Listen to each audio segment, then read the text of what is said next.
Radio X. Le son 555. Le 5 à 7. 5 à 7.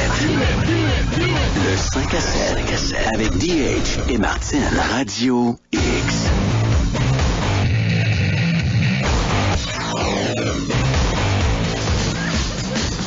Hey!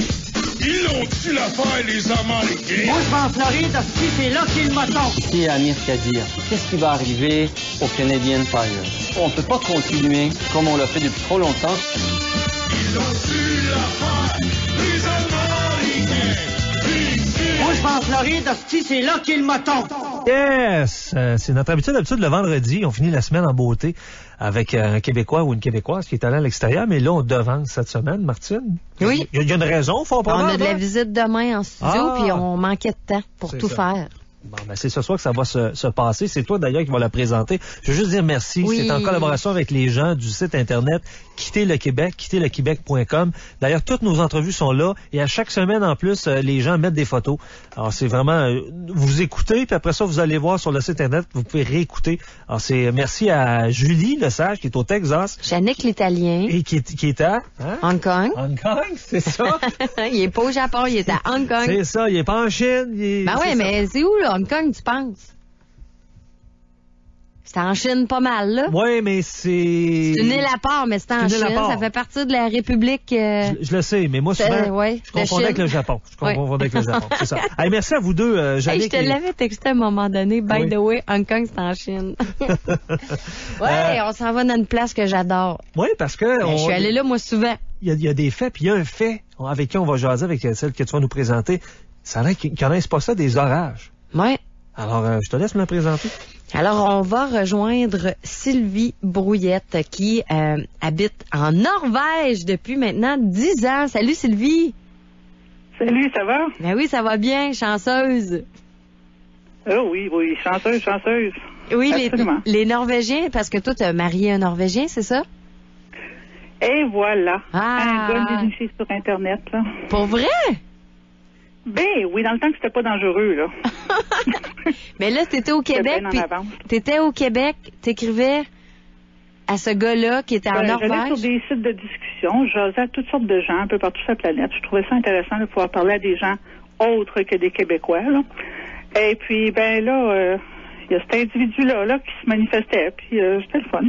On jasait, on se téléphonait. Il est venu faire un tour pendant 1 mois à Montréal. Je suis venue faire un tour ici 1 mois aussi. Il est revenu à Montréal. On s'est mariés au palais de justice à Longueuil pour la paperasse.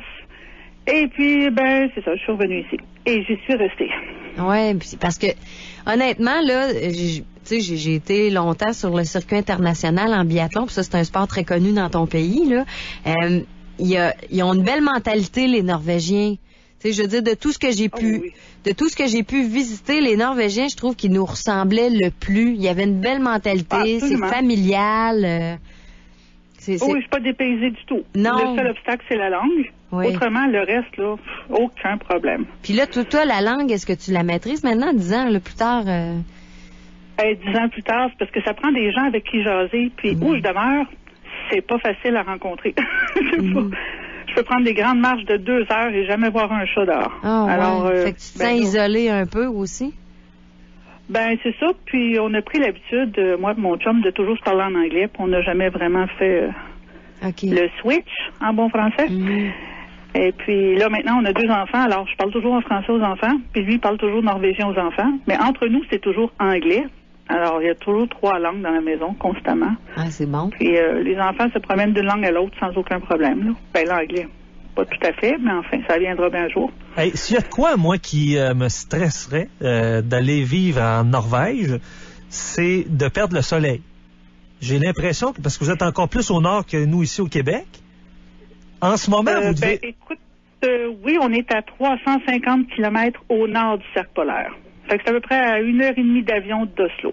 Bon, de ce temps-ci, vous avez le soleil combien d'heures par jour? Sais-tu, j'ai même pas regardé. Mais il va disparaître d'ici peut-être, je pense que c'est au début novembre ou fin novembre, je me souviens jamais. Écoute, on a des montagnes, alors c'est trompeur. Il peut être en arrière de la montagne, mais pas nécessairement sous l'horizon. Alors, dans quelques jours, là, à mon avis, là, il devrait disparaître. Je pense qu'il y a des 2 mois. Oui, c'est ça. Quand tu dis disparaît, vous le voyez pratiquement plus le soleil, là, pendant 2 mois. On le voit plus du tout. Il n'existe plus, pantoute. Puis comment tu vis ça, toi? 2 mois de soleil, ça n'existe plus. Comment tu vis ça, toi? Tu trouves ça pénible un peu sur le moral? Non, je trouve ça long parce que, c'est long. Tu sais, tu te lèves le matin, il fait noir, il commence à faire clair vers 10h, 10h30 le matin, puis à 2h de l'après-midi, c'est déjà la nuit. C'est un petit peu blasant. Hey, non, sincèrement, là, sincèrement, ce que tu nous dis là, Sylvie, là, moi, là, moi, je serais pas capable de le vivre. Mais l'été, ça doit être le contraire. Il fait toujours clair, ou pratiquement. Vous avez des journées. Tu veux jamais aller te coucher. Tu veux jamais aller te coucher. Remarque qu'à un moment donné, ça passe. Là. Après 10 ans, tu t'en fous, tu vas te coucher quand même. C'est pas. Mais au début, non, je voulais pas aller me coucher. Je me disais, je peux pas, je veux continuer à le regarder. Puis, il est vraiment là 24 heures. Ouais. On l'a en face, on l'a derrière, on l'a sur le côté, mais il est toujours là. Un peu plus bas ou un peu plus haut, peu importe, là, mais il est toujours là. Ouais. 2 mois de temps. on compare souvent les systèmes d'éducation. Comment ça fonctionne en Norvège? Est-ce que c'est privé? Est-ce que c'est public? Est-ce que c'est l'équivalent à peu près 200-220 jours par année? C'est 190 jours par année. Pour à l'école. Là. OK. J'ai un garçon qui va à l'école, qui est en 2e année. C'est 90 jours d'école par année. Et puis, ensuite, c'est public. Il n'y a pas de frais. C'est complètement, absolument gratuit. Il y a peut-être à l'université où il y a des frais d'administration ou de toutes sortes, mais je ne suis pas rendue encore, moi, là. Il est en 2e année. Donnez-moi un petit peu de temps. L'élémentaire, c'est ça, il n'y a aucun frais. Il commence telle date, il faut juste lui acheter son petit kit, là, une coupe de crayons, une coupe de cahiers, une coupe de feuilles, puis c'est tout. Il te donne pas de liste d'achat, il n'y a pas aucune exigence. Ils sont presque libres comme l'air quand ils vont à l'école. Puis notre petite école, nous autres, elle est assez petite. Il y a 47 élèves dans notre école, âgés de 6 à 16 ans. Alors, c'est presque l'école des filles de Caleb. Aïe. Parce que toi, t'habites un peu plus... c'est sur une île hein, que t'es, toi. J'ai pu remarquer, là. C'est petite île d'à peu près 300-400 habitants. Écoute, ça varie. Il y en a qui viennent passer 2 semaines par année. Il y en a d'autres qui restent de façon permanente. Permanente, je te dirais qu'on est peut-être 250 ou 300, à peu près. On est loin de Oslo, là. Écoute, ça se compare pas, là. Oui. Ça se compare pas du tout. T'es à combien de kilomètres, mettons, combien d'heures de route ou de Oslo? Je l'ai jamais fait. Je l'ai toujours fait en avion. C'est 1h30. OK, 1h30 d'avion. En voiture, j'en ai aucune Toronto, idée. probablement. Si j'avais à te demander, là, qu'est-ce qui se démarque le plus si tu fais des comparaisons avec le Québec? Quand tu arrives là, qu'est-ce qui t'a marqué rapidement, là, disons, après 2-3 semaines? Oups, il y a des différences à ce niveau-là comparativement au Québec. Les prix. Les prix de tout. De tout. La bouteille de liqueur, l'essence, le litre de lait. Écoute, les prix. Ça coûte cher. Il faut avoir le cœur solide. Oui, ça coûte cher là-bas, oui. Puis ça te prend un bout de temps avant de lâcher cette obsession-là de regarder les prix. Puis tu t'en rends compte juste une fois que tu travailles ici. Quand tu travailles ici, tu obtiens un salaire d'ici, puis là, tout à coup, les prix sont bien normaux. Tu sais, tu peux te les payer, là. Ouais. Je veux dire, le salaire minimum ici, c'est à peu près 20 $ de l'heure. Moi, j'en fais 30. Je veux dire, regarde, je sais pas, moi, une douzaine d'œufs, là, à 8 piastres la douzaine, moi, j'ai pas de problème avec ça. Puis un litre de lait à 3 piastres, ça va bien, là, tu sais. J'achète ça, moi. L'essence, mais c'est les prix. Oui, l'essence, ça ressemble à quoi? Ici, on est à 1,30 du litre, à peu près, là, en ce moment. Oui, je sais, j'écoute la radio à tous les jours. La radio de Montréal me suit à tous les jours dans la maison. Ici, on est à peu près à 3 piastres. 3 piastres un litre. Ah, c'est le double. C'est le double d'ici. Et est-ce que le transport en commun, c'est fort en Norvège? Étant donné que quand t'as un litre à 3 $, là, tu y penses 2 fois, vous n'avez certainement pas 2 autos? On a 2 autos.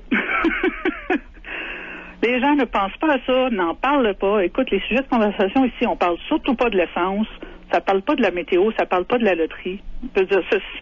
Ça parle des affaires de tous les jours, mais l'essence, regarde, t'en as besoin de temps, mais ça vient de finir, c'est tout. Ils se plaignent pas que l'essence est chère parce que c'est commun, ça fait longtemps que c'est comme ça, là. Mais tu sais, s'il y avait un bon de 50 cents sur l'essence, probablement qu'il en parlerait, là. Je vais te dire franchement que ça me surprendrait. Ah ouais? Vraiment. Absolument. Ah, non, les gens ici travaillent. Ils ont leur salaire, puis ils vont acheter ce dont ils ont besoin avec le salaire qu'ils ont gagné, puis c'est tout. Quand on est... Écoute, oui. Quand on est ici au Québec... T'as pas le choix d'avoir des voitures. T'as pas le choix. Les distances à parcourir sont vraiment épeurantes. Vraiment. Il n'y a pas un petit autobus municipal qui va t'amener d'une ville à une autre. Là, je veux dire, c'est excessif là, comme distance. Alors, ça te prend une auto. Hey, Sylvie, je te pose la question, puis elle est franche et directe. Est-ce que tu peux t'épanouir en Norvège? Est-ce que tu peux passer ta vie là pour être heureux? Puis, tu sais, ici au Québec, on prend l'auto, 6 heures on est à Boston, 9 heures on est à New York. Moi, j'ai fait 18 heures, puis je suis allé en Virginie. Tu sais, des villes de plusieurs millions, en veux-tu en v'là? Sur la côte est américaine, il y a des grosses villes, il y a des clubs de football, t'as du hockey, t'as tout, mais je veux dire, toi, là-dessus, vous êtes assez limité, veux pas, là? Très limité. Je veux dire que ça, c'est la chose à laquelle j'ai beaucoup de difficultés à m'adapter. J'ai vraiment beaucoup de difficultés. Mes journées se passent très bien, ça va bien, là, je vis, regarde, il n'y a pas de problème. Mais je m'ennuie, veux pas, je m'ennuie. Regarde, moi, je viens de Montréal. Je veux dire, il n'y en manque pas d'activités là-bas, là. Puis, non, je m'ennuie des festivals. Je m'ennuie de sortir de ma maison puis de voir des autos sur la rue. Moi, ici, j'ai un tracteur de temps en temps qui passe, puis c'est à peu près ça. Puis toi, ton homme, il voulait pas venir... Il voulait pas venir rester à Montréal avec toi? On voulait venir. Oui, mais moi, je voulais venir ici. Je voulais changer d'air. OK. Alors, je suis venue ici, puis je dis, ben écoute, on pourra toujours retourner n'importe quand, puis lui, il n'y avait aucun problème là. Mm-hmm. Puis finalement, ben, on a fini de construire la maison, qui était pas du tout... qui n'était pas en état d'être habitée. Alors, on a fini de construire ça. On a encore à la finir. Puis, entre-temps, on a eu 2 enfants. Et puis là, c'est un milieu idéal pour les enfants. Alors, il n'y a aucune inquiétude. Il va à l'école tout seul. Il peut revenir 1 heure plus tard, puis il n'y a personne qui s'énerve. Puis un jour, il revient. Il n'y a pas de problème. Est-ce que c'est un système... Pour les enfants, c'est retardé. Mais on ne voudrait pas finir nos jours ici parce qu'on a besoin d'un peu plus que juste une petite île tranquille où il n'y a pas vraiment d'activité. Non. Non, on a besoin de quelque chose de plus. Mais la raison principale de rester ici, c'est les enfants. Mm-hmm. C'est le milieu parfait, idéal. Ils sont libres comme l'air. Écoute, ils en profitent. Là, à Montréal, moi, mon plus jeune de 4 ans s'éloignerait de 3 rues, je le perdrais de vue. Là. Je capoterais, là. Où est-ce qu'il est? Non, ici. Du tout. Beaucoup d'espace. Est-ce que quand vous avez une paye aux semaines ou aux 2 semaines, est-ce que le gouvernement vient en chercher la moitié? Non, c'est pas la moitié. Ici, c'est à peu près... Oh, mon Dieu. Combien qu'il m'avait dit? Je pense que c'est 23 ou 28 %. Je me souviens plus du pourcentage. Enfin, ça joue autour de... peut-être 28 % je crois. Il est retiré, là, sur son salaire, ouais. Oui. Est-ce que tes enfants parlent français, hein? C'est ça? Ah oui, absolument, j'y tiens. Ah ouais, écoute. OK. Oh. Alors, la seule façon d'apprendre le français chez toi, c'est toi? C'est moi. Non, il y a un professeur à l'école, il y a un professeur de français. C'est ma belle-sœur. Et puis, elle m'a jamais parlé un mot en français. Ah non? Jamais. Du tout. Elle est gênée, quoi? Je me suis essayé. Ça doit être ça. Ça doit être ça. C'est elle qui enseigne le français à l'école. En ce moment, je pense qu'elle a 2 élèves qui avaient choisi le français.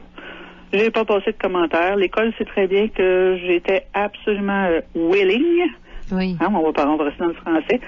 De faire de l'éducation en français et tout et tout. Puis on m'a dit que je devais absolument parler norvégien pour enseigner le français. Ouais. Alors, je cherchais la logique. Regarde, je me suis pas ostinée. Je vais le laisser faire.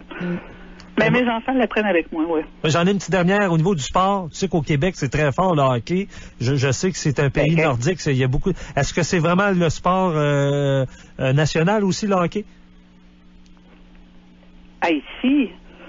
Oh, la bonne question. Je pense que c'est le ski de fond, le sport national. Ils sont pas mal forts sur les sports d'hiver, les activités d'hiver. Je veux dire, il n'y a aucune saison qui leur fait peur. Il n'y a aucune température qui leur fait peur. Il peut pleuvoir... la verse, puis les enfants à la garderie, habillez-vous, on sort dehors. Alors, moi, je penserais que n'importe quel sport d'extérieur convient aux Norvégiens. Puis tout le monde est en santé là-bas, hein? Oh, écoute, mes enfants n'ont jamais été malades. Non. Jamais. Hey, merci beaucoup. J'en ai un des 2 qui a fait de la fièvre, je pense qu'il y avait 6 mois, puis c'est tout. Ils n'ont jamais rien eu depuis ce temps-là. Ils ont 4 et 7 ans. Alors, moi, quand je suis entré au secondaire, je pense, c'était-tu secondaire, en tout cas, dans les années, un groupe musical m'avait marqué à ce moment-là. Je sais pas si tu t'en souviens, tu connais un peu la musique. Martine, toi, tu t'en souviens de ce groupe-là?